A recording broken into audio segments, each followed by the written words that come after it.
बात अर्ज करना चाहता हूं कि अगर आप मुझे कहते हैं कि मुझे 500 रुपए दो, तो उसके लिए मेरी जेब में 500 रुपए का होना जरूरी है। अगर मेरी जेब में 500 रुपए नहीं होंगे तो मैं आपको 500 रुपए नहीं दे सकता। अगर हम मुआशरे के अंदर अमन कायम करना चाहते हैं और पीस कायम करना चाहते हैं, उसकी बुनियादी शर्त यह है कि हमारे अपने दिल के अंदर पीस हो। अगर हमारे दिल के अंदर टर्बुलेंस होगी, हमारे दिल के अंदर जो है एक तरह की परेशानी होगी और इंतशार होगा, तो चाहे हम जितनी जबरदस्त भी बातें करते रहें, हम मुआशरे के अंदर किसी किस्म का पीस क्रिएट नहीं कर सकते।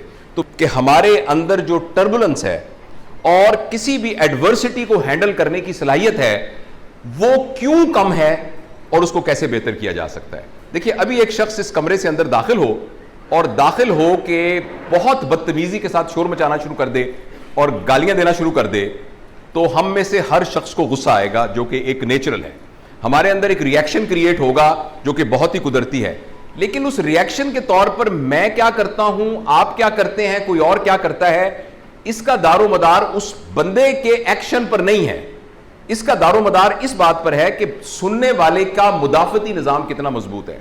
हो सकता है एक आदमी उसकी गालियों के जवाब में उससे बड़ी उसको गालियां देना शुरू कर दे, हो सकता है दूसरा आदमी उसको थप्पड़ मारना शुरू कर दे, हो सकता है तीसरा आदमी खामोश होकर बैठा रहे, चौथा आदमी हो सकता है इस कमरे से बाहर चला जाए, और हो सकता है कोई आदमी यह सोचे कि पता नहीं इस बेचारे को क्या मुसीबत है, पता नहीं इस बेचारे को क्या मुश्किल है, जिसकी वजह से इसको पता है कि गाली देना बहुत बुरी बात है, मगर ये गालियां दे रहा है, तो मैं पता तो करूं कि इस बेचारे को क्या तकलीफ है।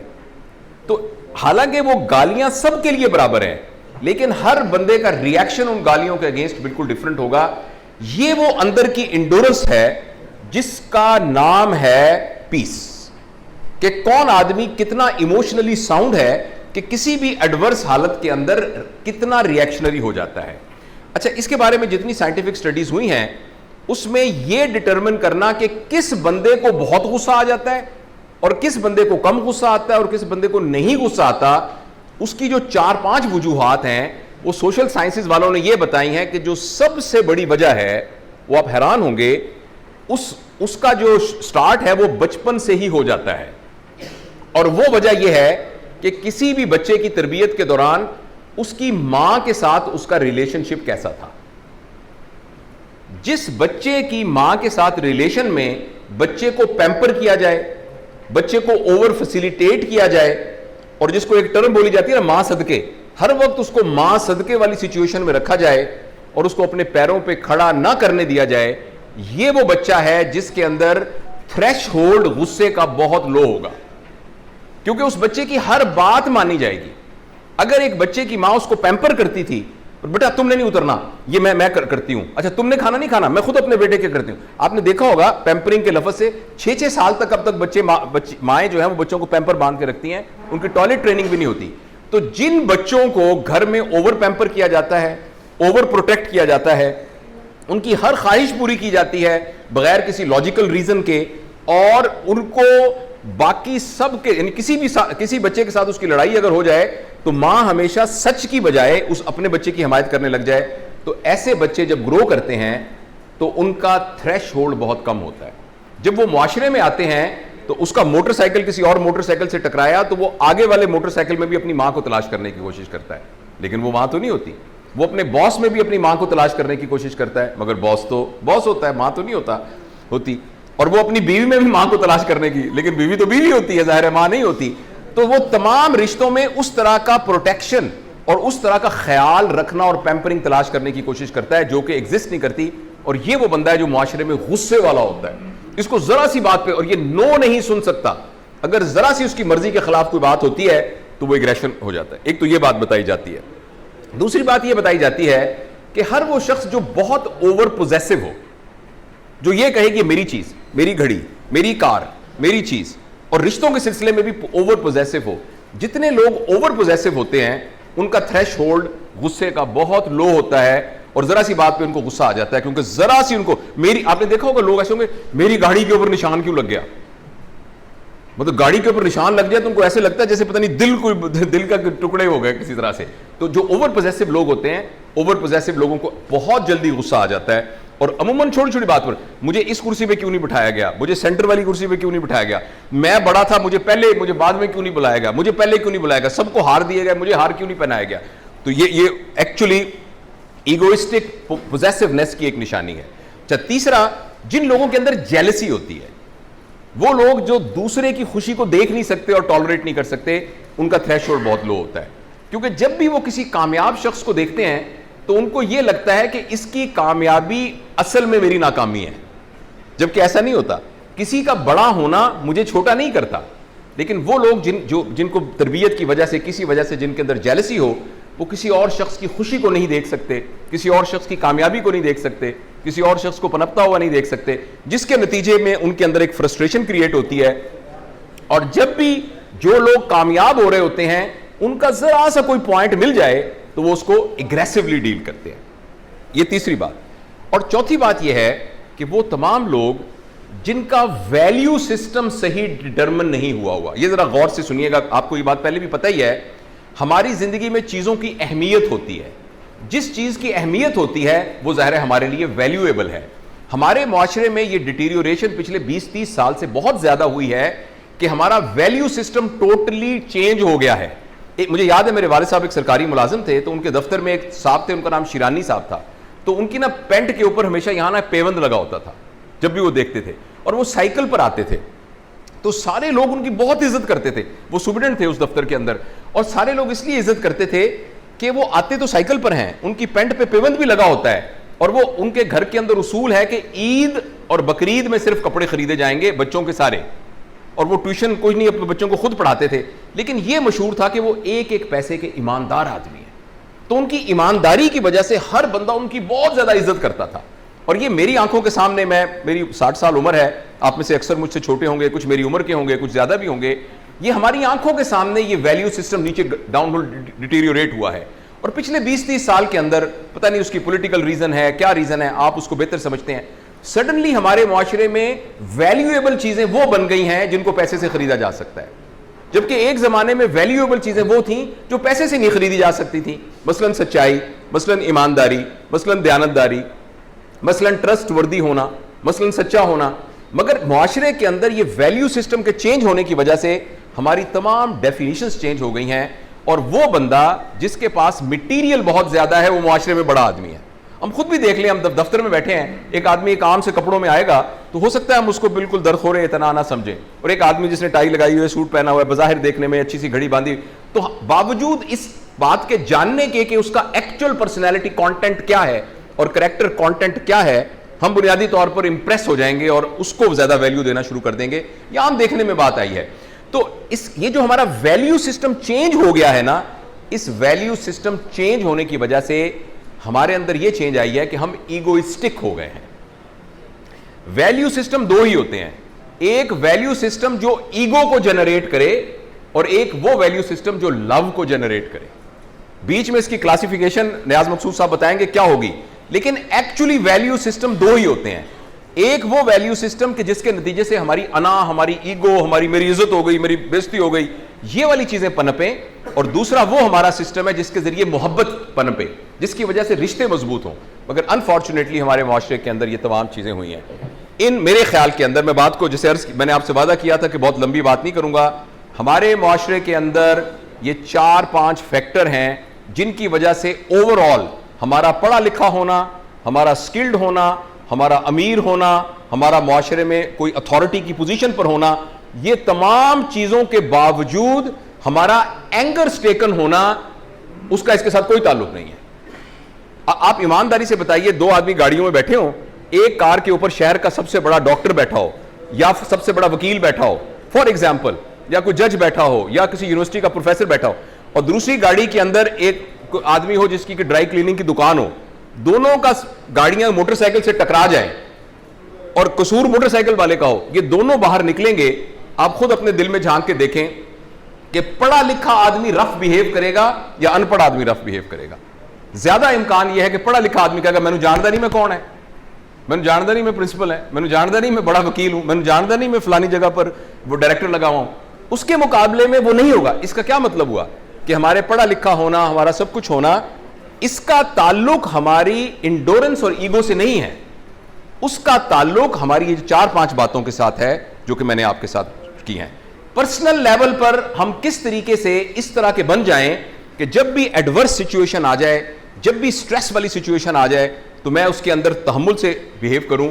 बस ये मेरी गुफ्तगू का आखिरी 3-4 बातें हैं, वो मैं आपसे अर्ज करना चाहता हूं। यहां मैं एक छोटी सी गुजारिश करना चाहता हूं कि ये जितनी गुफ्तगू हो रही है ये उन लोगों के बारे में नहीं हो रही, it is not about them कि जो कि ठीक नहीं है, ये मेरी और आपके बारे में हो रही है। लिहाजा हमारा मसला ये नहीं है कि लोग टॉलरेंट हैं क्यों नहीं, हमारा मसला ये नहीं है कि लोग पीसफुल हैं कि नहीं, हमारा मसला ये कि मैं अंदर से ऐसा क्यों नहीं हूं। मुझे जरा सी बात पे गुस्सा क्यों आ जाता है, मैं इतना एग्रेसिव क्यों हूं, मैं कितना ईगोइस्टिक क्यों हूं, मेरी क्यों बेइज्जती हो जाती है, हर दूसरे दिन छोटी सी बात पे मेरी बेइज्जती हो जाती है, उठ के खड़ा ना हो तो मेरी बेइज्जती हो जाती है। तो इसके लिए हम 3-4 टेक होम मैसेजेस हैं, और मेरे मुखातिब जो हैं वो यंग हमारे लोग हैं, जो मेरे दोस्त हैं, मेरे भाई, मेरी उम्र के मुझसे बड़े, वो सिर्फ ऐसे मेरी सरप्रस्ती के लिए सुन लें, बाकी मेरे मुखातिब जो हैं वो मेरे यंग लोग हैं। देखिए 3-4 बातें अगर हम करने लग जाएं तो आप हैरान होंगे कि हमारे अंदर पीस डेवलप हो जाएगा। पहली बात यह है जिसको हम कहते हैं रिफ्लेक्टिव प्रैक्टिसेस। नबी करीम सल्लल्लाहु अलैहि वसल्लम की एक हदीस का मफहूम है कि जिसका आज गुज़िश्ता कल से बेहतर नहीं था वो हलाक हो गया।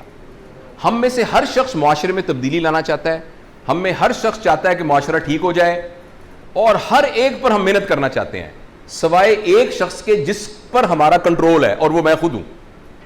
हम उन तमाम लोगों पर मेहनत करना चाह रहे हैं तब्दील करने की जिन पर हमारा कोई कंट्रोल नहीं है, लेकिन जिस पर हमारा कंट्रोल है उसको भूल कर, उसके लिए जो की है, जो सोशल साइंटिस्ट हमें बताते हैं, कॉग्निटिव साइकोलॉजिस्ट, वो ये कहते हैं कि हम में से हर शख्स को 15 मिनट रोजाना निकालने चाहिए, सुबह के वक्त और 15 मिनट शाम के वक्त, जिसमें हम खामोशी से बैठकर अपने पूरे दिन में जो कुछ किया है उस फिल्म को चलाएं। रात को सोते वक्त मैं देखूं, सुबह मैं उठा, मैंने ये किया, ब्रश किया, फिर मैं नमाज पढ़ी, फिर मैंने एक्सरसाइज की, फिर मैंने ये किया, फिर मैं दफ्तर गया, वहां एक बंदे ने बदतमीजी की, मैंने उसको डांटा, फिर उसने ये किया। यानी सारे दिन की हम एक फिल्म चलाएं और चल के देखें और जायजा लें कि जो मैंने किया वो ठीक किया कि नहीं किया, क्या मेरा रवैया यही होना चाहिए था, क्या मुझे इसके अलावा कुछ और करना चाहिए था। आपको लगेगा कि ये बहुत आम सी एक्टिविटी है, लेकिन 15 मिनट रोजाना निकालने से इंसान आईने में अपने आप को देख लेता है और उसको अंदाजा हो जाता है कि किस जगह पर उसने बोंगी मारी है और किस जगह पर उसको ये नहीं करना चाहिए था, और कैसे वो अपने रवैये को बेहतर करे। एक तो मेरा ये टेक होम मैसेज है, मैं खुद भी इसकी प्रैक्टिस करता हूं, आपसे भी ये गुजारिश है कि 15 मिनट रोजाना ये रिफ्लेक्टिव एक्सरसाइज जरूर की जाए।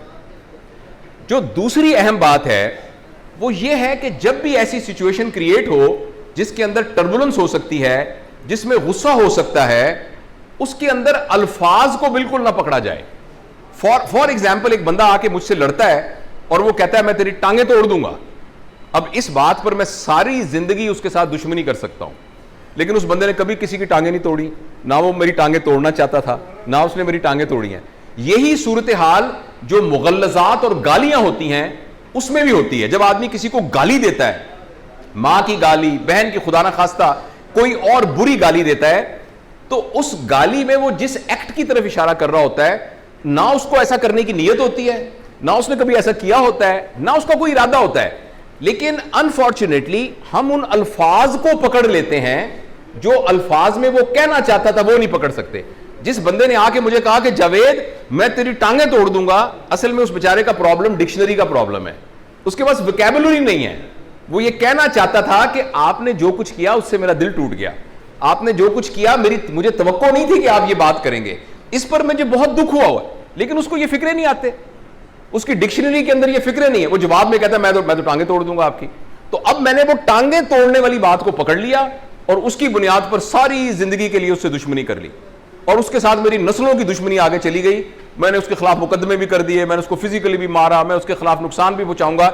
एक्चुअली मसला सिर्फ यह था कि मैंने अल्फाज, और गालियों के सिलसिले में भी ऐसे होता है, किसी ने किसी को गाली दी, उस पर कत्ल हो जाते हैं और वो पूरे खानदान में उनके सिलसिले चलते हैं, उनके घर जला दिए जाते हैं, उनकी टांगे तोड़ दी जाती हैं। लेकिन आदमी थोड़ा सा गौर करे कि जो कुछ वो कह रहा है क्या वो ये करना भी चाहता है कि नहीं करना चाहता। तो दूसरा मेरा, पहला मैंने अर्ज किया था कि 15-20 मिनट हमें रोजाना निकालने चाहिए और उससे हमारे अंदर की टर्बुलेंस ठीक होगी। दूसरा मैंने आपसे अर्ज किया है कि हम कभी भी अल्फाज को ना पकड़ें। जिस वक्त हमारी सिचुएशन एग्रेसिव सिचुएशन हो रही हो, जिसमें मार कुटाई होने का खदशा हो, जिसमें लड़ाई, हम लफ्ज को बिल्कुल ना पकड़ें। हम ये अंडरस्टैंड करने की कोशिश करें कि असल में वो क्या मैसेज देना चाहता है। ये दूसरी बात। और आखिरी और तीसरी बात यह है कि जब भी हमारे साथ कोई भी ऐसे सूरत हाल होती है जिसके अंदर एग्रेशन क्रिएट हो जाती है, तो हम महसूस पहले करते हैं और सोचते बाद में। हमें सिर्फ यह करना है कि हम सोचें पहले और महसूस बाद में करें, और यह प्रैक्टिस के साथ आ जाता है। अगर कोई भी सिचुएशन क्रिएट हो रही है जिसका एक एडवर्स इमोशनल रिएक्शन डेवलप हो रहा है, तो महसूस करने से पहले थोड़े से वक्फे में पहले सोचना जरूरी है। और अगर हम पहले सोचने लग जाएं, ये नहीं मैं कहता महसूस ना करें, हम इंसान हैं, कंप्यूटर तो नहीं है। कोई गाली देगा तो महसूस करेंगे, कोई हमें प्यार करेगा तो महसूस करेंगे, लेकिन महसूस करने वाले को सेकंड टाइम, महसूस करने वाली एक्टिविटी को दूसरा नंबर दे दें और सोचने वाली एक्टिविटी को पहला नंबर दे दें, तो आप देखिएगा कि हमारे अंदर एक तब्दीली आनी शुरू हो जाएगी। और ये इसके ऊपर बहुत सारे लोगों ने बहुत मेहनत की है और रिसर्च करके ये साबित किया है कि ये 3 एक्टिविटीज, यानी रोजाना 15-20 मिनट अपना जायजा लेना। देखिए ना, अगर फर्ज करें मेरे चेहरे पे यहां दाग लगे हुए हैं, मेरे बाल गैर जरूरी बड़े हुए हैं, अगर मैं शीशे में अपने आप को देखूंगा ही नहीं तो मैं उनको कैसे करेक्ट करूंगा। इसी तरीके से अगर मेरे इमोशंस के ऊपर और किरदार के ऊपर दाग लगे हुए हैं, अगर मैं रोज अपने आप को देखूंगा ही नहीं तो उसको मैं कैसे करेक्ट करूंगा। ये पहला काम था। दूसरा काम यह है कि हमने कभी भी दूसरे बंदे के अल्फाज को नहीं पकड़ना। आप सब लोग पढ़े लिखे लोग हैं, मौलाना रूम ने बड़ी खूबसूरत बात की है कि language of God is silence, rest of it is a very poor translation. ये जो लफ्ज हम बोलते हैं ना, ये तो सिंबल्स हैं, ये तो एक खोखले सिंबल्स हैं जो हम बोलते हैं अपने माफिज ज़मीर की एक बड़ी पुअर ट्रांसलेशन के लिए। मगर जो असल माफिज ज़मीर है, अल्फाज कभी भी वो सीढ़ी प्रोवाइड नहीं कर सकते जिसके जरिए वहां तक पहुंचा जा सकता है। तो इसलिए मैं ये गुजारिश करना चाहता हूं कि जब भी हमारी झगड़ा होता है और ये लड़ाई होती है या फसाद मचता है, जिसकी वजह से वो सिर्फ इस बात पर होता है कि उसने ये क्यों कहा। और अगर हम ये सिर्फ सिंपल समझ लें कि ये जो कहने वाला अमल था, ये तो एक पुअर ट्रांसलेशन थी उसकी इनर फीलिंग की, और उसकी इनर फीलिंग क्या थी उसको मैं समझने पर अगर कादिर हो जाऊं, तो वो शख्स जिसको हम मारने पर तैयार हो गए हैं, हो सकता है उसके साथ हमें मोहब्बत हो जाए। आप देखिए ना, हर शख्स को पता है गाली देना बुरी बात है, हर शख्स को पता है कि बदतमीज होना बुरी बात है, मगर फिर भी वो रिस्क ले रहा है और गाली दे रहा है और बदतमीज हो रहा है, तो इसका मतलब ये बेचारा बहुत मुसीबत में है। वो बेचारा बहुत, आपके 2 बच्चे हैं, एक बच्चा दोनों अपने पैरों पे चलता है, एक बच्चे को पोलियो है, तो आप किसकी ज्यादा कदर करेंगे? उसकी ना, कि जिसको पोलियो है उसको ज्यादा ख्याल रखेंगे। एक आदमी तो बहुत बाइखलाक है, एक आदमी तो बहुत अच्छा है हमारे रिलेशन में, तो एक आदमी है जो बाइखलाक नहीं है, एक आदमी वो है जो बदतमीज है, वो बेचारा बड़ी मुसीबत में है। तो किसको ज्यादा मोहब्बत की जरूरत है, वो जो कि हमसे मोहब्बत करता है या वो जो बज़ाहिर अच्छा नहीं करता? तो उस पोलियो वाली मिसाल के हिसाब से ज्यादा मोहब्बत के काबिल वो है जो मुआशरे में एबनॉर्मल बिहेव कर रहा है बनिस्बत उसके कि जो कि नॉर्मल बिहेव कर रहा है। ये दूसरी बात थी। और आखिरी बात मैंने आपसे अर्ज की थी कि थोड़ा सा हम अपनी तरबियत में इमोशनल एग्रेशन करके रिएक्ट करने की बजाय सोचने के अमल को पहले ले आए। और अगर ये 3 काम कर लेंगे, इसके नतीजे में हमारे अंदर जो तब्दीली आएगी, उस तब्दीली का नाम यह है कि हमारा वैल्यू सिस्टम चेंज हो जाएगा। अगर हम इन 3-4 चीजों पर अमल करेंगे तो हमारे नजदीक उन चीजों की वैल्यू होगी जो रियल वैल्यू है, राइट? गैरत की डेफिनेशन चेंज हो जाएगी, इज्जत बेइज्जती की। मैं कमरे में गया, कोई उठ के खड़ा नहीं हुआ, मेरी कितनी बेइज्जती हुई, लेकिन अगर हमारा वैल्यू सिस्टम बहुत पॉजिटिव होगा तो हम ये कहेंगे ये लोग मुझसे इतना मोहब्बत करते हैं, मुझे इतना अपना समझते हैं कि इनको इस बात की जरूरत ही महसूस नहीं हुई कि मेरे लिए खड़े हो, ये तो मुझसे बहुत ज्यादा प्यार करते हैं। यानी हमारा वैल्यू सिस्टम ही चेंज हो जाएगा। जिन बातों में हमें गुस्सा आता है, जिन बातों में हमारी बेइज्जती होती है, जिस बातों को हम ईगोइस्टिकली लेते हैं, उनको हम मोहब्बत के साथ लेना शुरू कर देंगे। बात बड़ी जरूरी है, अपने आप को याद रखने की जरूरी है कि हम सब जो मर्जी कर लेना, हम सब का जो आखिर है ना मंजिल, वो एक लकड़ी का फट्टा है। जिस फट्टे पे हम लेटे होंगे बरहना, ज्यादा इम्कान यह है कि हमारे अपने बच्चे वगैरह दूर बैठे तस्बीह पढ़ रहे होंगे, मस्जिद का एक मौलवी होगा वो नहला रहा होगा, क्योंकि बच्चों को नहीं पता होता कि क्या, और मुर्दे को जरा हाथ लगाते वक्त थोड़ी सी जरा परेशानी भी होगी, तो वो जो मौलवी साहब है ना वो हमें नहला रहे होंगे। बच्चा ज्यादा ये करेगा कि वो कहेगा अंदर से रुई लेके आओ, उस पर लगा के नाक में डाल दें, या वो ये कह रहा होगा कि गर्दन को काबे की तरफ कर देना क्योंकि जिस्म अकड़ जाता है। तो हम सब दुनिया में जितनी मर्जी छलांगे मार लें, एक्चुअली हमारी असल मंजिल वो फट्टा ही है। और उस फट्टे पे डलने से कुछ 6 घंटे पहले अगर किसी को पता लग जाए कि वो मरने वाला है, मैंने तो अपने सामने बहुत से मरते हुए लोग देखे हैं बीइंग अ डॉक्टर। एक आदमी जो बहुत जबरदस्त बिजनेसमैन था, उसको मौत से 6 महीने पहले कहा जाए कि यार कुछ 2-4 प्लॉट मिल रहे हैं सस्ते, बड़ी बेहतरीन इन्वेस्टमेंट है, आपके ख्याल में वो आगे से क्या कहेगा? वो खुद आके वास्ते यार वो देखिए तुम क्या बात कर रहे हो। तो हमें अपनी जिंदगी गुजारते वक्त, मैं अपने ऊपर भी अल्लाह करे मुझे अमल की तौफीक दे, हमेशा इस बात को याद रखना चाहिए कि मैं गुस्सा कर रहा हूं, मैं लड़ रहा हूं, मैं फसाद मचा रहा हूं, मैं ग्रुपिंग कर रहा हूं, मैं लोगों के लिए नफरतें क्रिएट कर रहा हूं। एंड में इन नफरतों का क्या नतीजा निकलेगा? आखिर में तो उस फट्टे पर ही लेटा हूंगा और उस वक्त इन चीजों की बिल्कुल वैल्यू नहीं होगी। उन चीजों की वैल्यू होगी कि जिनको पैसे से नहीं खरीदा जा सकता। बहुत बहुत शुक्रिया, आपने मोहब्बत से सुना मुझे।